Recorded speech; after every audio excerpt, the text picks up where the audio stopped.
Luna Maya blak-blakan pilih jadi pelakor, alasannya mengejutkan. Lama tak memiliki kekasih, Luna Maya mendadak blak-blakan memilih untuk menjadi seorang pelakor alias perebut lelaki orang. Hal ini disampaikan Luna Maya kepada Titi Kamal dan Mongol Stress di kanal YouTube-nya TS Media pada 7 Januari 2022.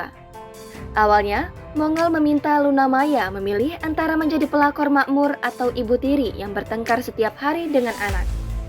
Tiba-tiba Luna Maya mengatakan bahwa dirinya akan memilih menjadi pelakor. Mendengar jawaban Luna Maya, Titi Kamal dan Mongol langsung shock. Titi Kamal pun langsung bertanya kepada Luna Maya soal alasannya memilih untuk menjadi pelakor. Luna Maya menjawab bahwa dia akan pusing jika setiap hari harus bertengkar dan hal itu bisa membuat wajahnya terlihat tua. Luna Maya juga menambahkan bahwa dirinya bisa belanja setiap hari jika menjadi pelakor. Jangan lupa subscribe, share, komen, dan like ya!